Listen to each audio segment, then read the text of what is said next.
माननीय सभापति जी, पश्चिम एशिया में चल रहे युद्ध और उससे बनी परिस्थितियों से हम सभी परिचित हैं। मैं आज संसद के उच्च सदन के सामने और देशवासियों के सामने इन विकट परिस्थितियों पर सरकार का पक्ष साझा करने के लिए उपस्थित हुआ हूं। पश्चिम एशिया में चल रहे इस युद्ध को 3 सप्ताह से अधिक का समय हो चुका है। इस युद्ध ने पूरे विश्व में गंभीर ऊर्जा संकट पैदा कर दिया है। भारत के लिए भी ये स्थिति चिंताजनक है। इस युद्ध से हमारे व्यापार के रास्ते प्रभावित हो रहे हैं। इससे पेट्रोल, डीजल, गैस और फर्टिलाइजर जैसे जरूरी सामान की रूटीन सप्लाई प्रभावित हो रही है। गल्फ देशों में करीब 1 करोड़ भारतीय रहते हैं, वहां काम करते हैं। उनके जीवन और आजीविका की सुरक्षा भी भारत के लिए बहुत बड़ी चिंता है। हॉर्मुज़ स्ट्रेट में दुनिया के अनेक जहाज फंसे हैं। उनमें बहुत बड़ी संख्या में भारतीय क्रू मेंबर्स हैं। ये भी भारत के लिए एक बड़ी चिंता का विषय है। ऐसी विकट परिस्थिति में आवश्यक है कि भारत की संसद के इस उच्च सदन से शांति और संवाद की एकजुट आवाज पूरे विश्व में जाए।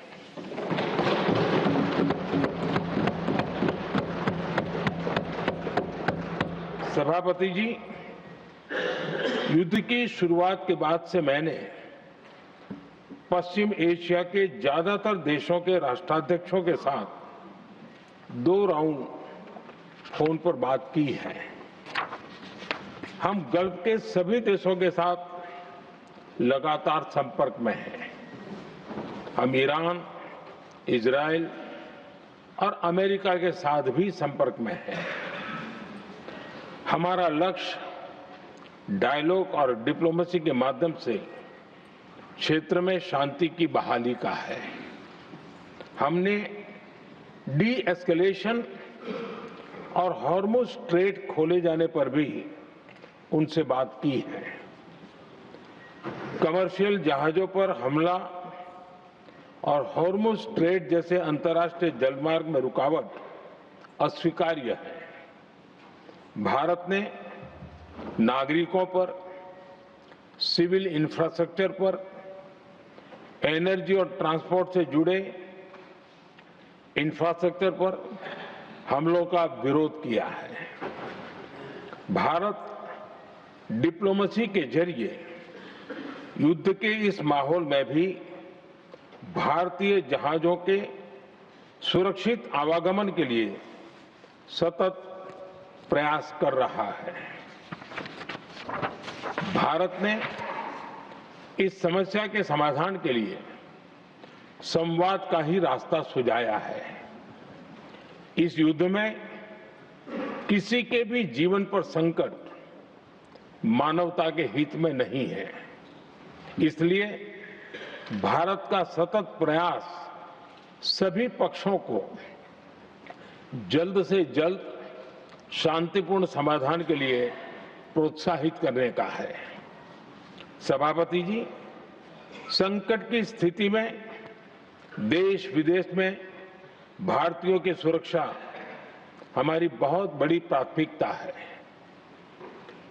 युद्ध शुरू होने के बाद से लेकर अब तक 3,75,000 से अधिक भारतीय सुरक्षित भारत लौट चुके हैं।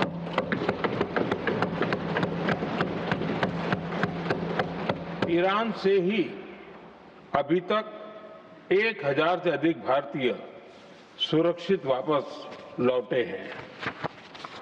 इनमें 700 से अधिक मेडिकल की पढ़ाई करने वाले युवा हैं। हमारी सरकार संकट के इस समय में पूरी संवेदनशीलता से काम कर रही है। सभी देशों ने वहां मौजूद भारतीयों की सुरक्षा का पूरा आश्वासन दिया है। हालांकि ये बहुत दुखद है कि हमलों के कारण कुछ भारतीयों की मृत्यु हुई है और कुछ घायल भी हुए हैं। ऐसे मुश्किल हालात में परिवारजनों को आवश्यक मदद दी जा रही है। जो घायल हैं, उनका बेहतर इलाज सुनिश्चित कराया जा रहा है। सभापति जी, होर्मुज स्ट्रेट विश्व व्यापार के सबसे बड़े रूट्स में से एक है।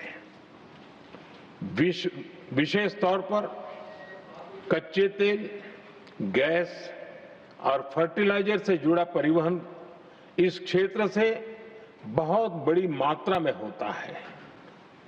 युद्ध के बाद से ही होर्मुज स्ट्रेट में जहाजों का आना जाना बहुत चुनौतीपूर्ण हो गया है।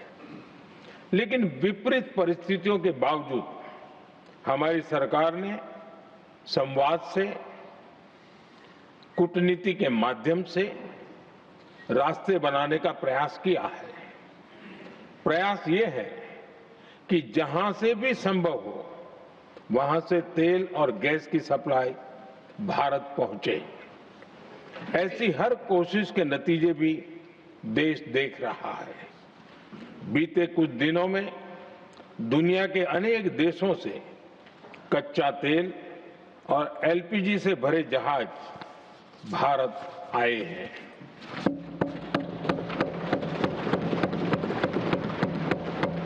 इस दिशा में हमारे प्रयास आने वाले दिनों में भी जारी रहेंगे।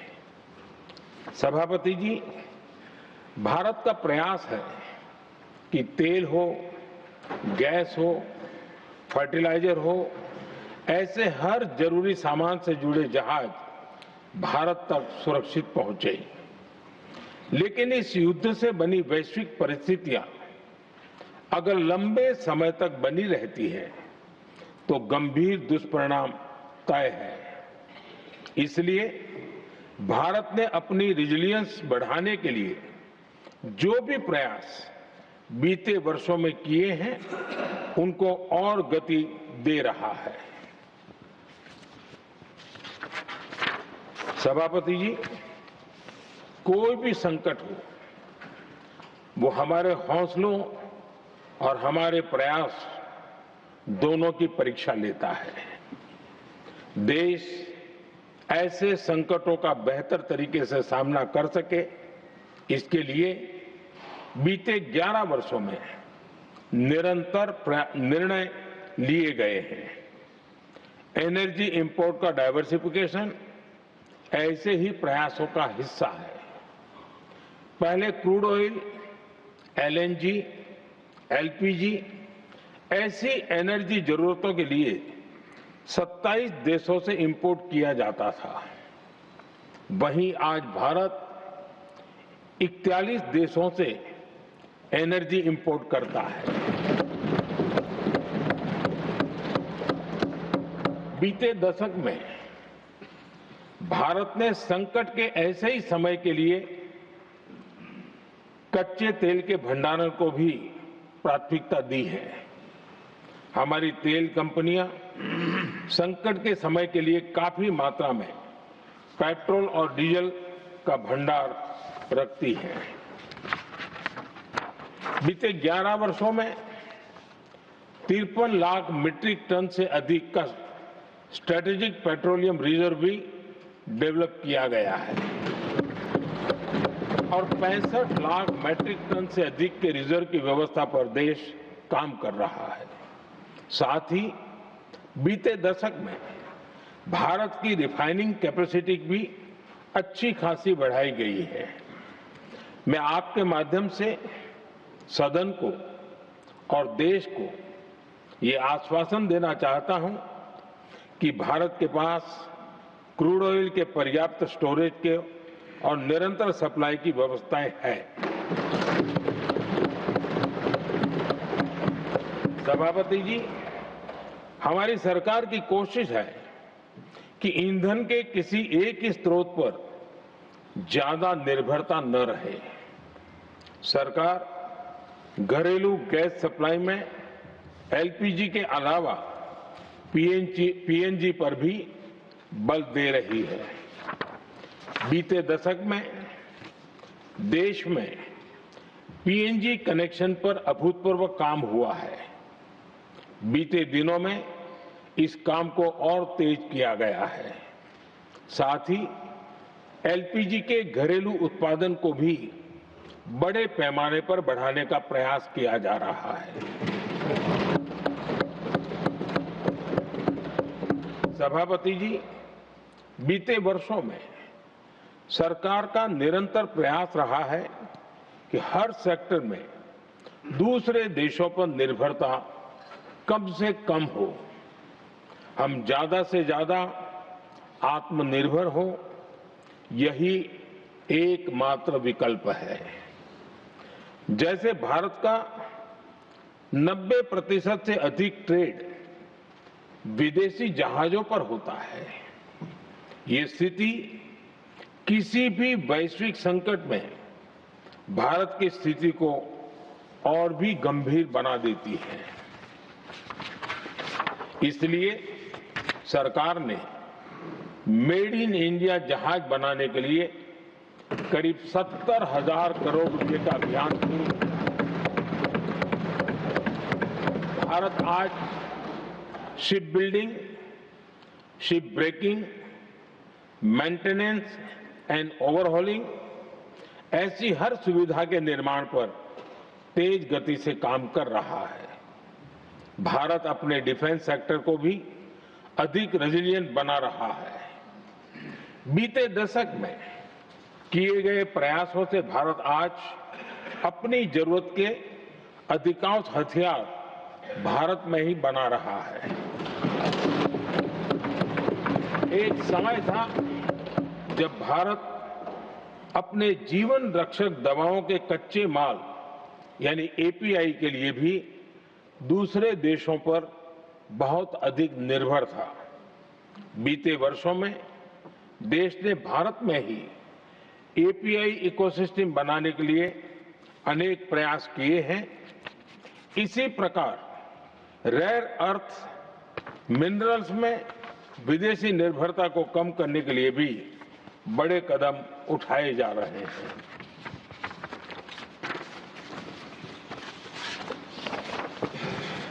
आदरणीय सभापति जी, वर्तमान संकट ने पूरी दुनिया की इकोनॉमी को हिला दिया है।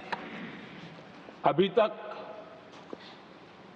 पश्चिम एशिया में जो नुकसान हुआ है उससे रिकवर होने में भी दुनिया को बहुत समय लगेगा। भारत पर इसका कम से कम दुष्प्रभाव हो, इसके लिए निरंतर प्रयास किए जा रहे हैं। हमारी इकोनॉमी के फंडामेंटल्स मजबूत हैं और सरकार पल पल बदलते हालात पर नजर रखे हुए है।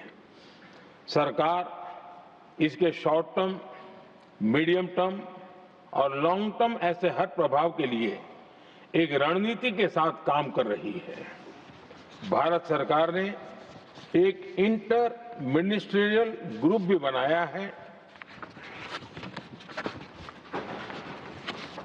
ये ग्रुप नियमित मिलता है और हमारे इंपोर्ट एक्सपोर्ट में आने वाली हर दिक्कत का आकलन करता है और ये ग्रुप आवश्यक समाधान पर भी निरंतर काम करता रहा है। जैसे कोरोना के समय में अलग अलग सेक्टर्स की चुनौतियों से निपटने के लिए एक्सपर्ट्स और ऑफिसर्स के एम्पावर्ड ग्रुप्स बने थे, वैसे ही कल ही ऐसे 7 नए एम्पावर्ड ग्रुप्स का भी गठन किया गया है। ये group supply chain, petrol diesel, fertiliser, gas, महंगाई ऐसे विषयों पर त्वरित और दूरगामी रणनीति के तहत कार्रवाई करने का काम करेंगे। मुझे पूरा भरोसा है कि साझा प्रयासों से हम परिस्थितियों का बेहतर सामना कर पाएंगे। आदरणीय सभापति जी, सरकार ये भी प्रयास कर रही है कि आने वाले बुआई के सीजन में किसानों को पर्याप्त खाद मिलती रहे। सरकार ने खाद की पर्याप्त सप्लाई के लिए आवश्यक तैयारियां की हैं। सरकार का निरंतर प्रयास है कि किसानों पर किसी भी संकट का बोझ न पड़े। मैं देश के किसानों को फिर आश्वस्त करूंगा कि सरकार हर चुनौती के समाधान के लिए उनके साथ खड़ी है।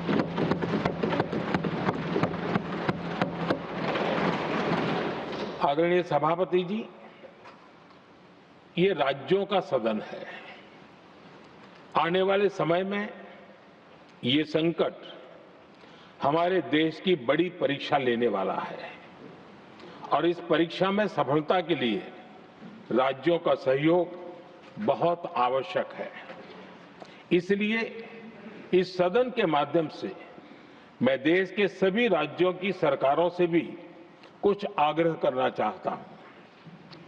संकट के समय गरीबों पर, श्रमिकों पर, प्रवासी साथियों पर बहुत बुरा असर पड़ता है। इसलिए पीएम गरीब कल्याण अन्न योजना का लाभ समय पर मिलता रहे, ये सुनिश्चित करना होगा। जहां प्रवासी श्रमिक साथी काम करते हैं, उनकी परेशानियों को दूर करने के लिए प्रोएक्टिव कदम उठाए जाएं। ऐसी स्थितियों पर नजर रखने के लिए राज्य सरकारें विशेष व्यवस्थाएं करें तो इससे काफी सुविधा होगी। राज्य सरकारों को एक और चुनौती पर भी बहुत अधिक ध्यान देना होगा। ऐसे समय में कालाबाजारी करने वाले, जमाखोरी करने वाले बहुत एक्टिव हो जाते हैं।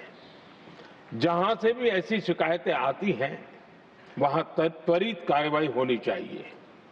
जरूरी चीजों की सप्लाई निर्बाध चलती रहे, ये सुनिश्चित करना हर राज्य की प्राथमिकता होनी चाहिए। आदरणीय सभापति जी, मैं सभी राज्य सरकारों से एक अनुरोध और करना चाहता हूं। संकट चाहे कितना भी बड़ा हो, भारत की तेज ग्रोथ बनाए रखना हम सभी का दायित्व है। हमें इसके लिए हर जरूरी कदम, हर जरूरी रिफॉर्म्स तेजी से करते रहने होंगे। ये राज्य सरकारों के पास बहुत बड़ा अवसर भी है।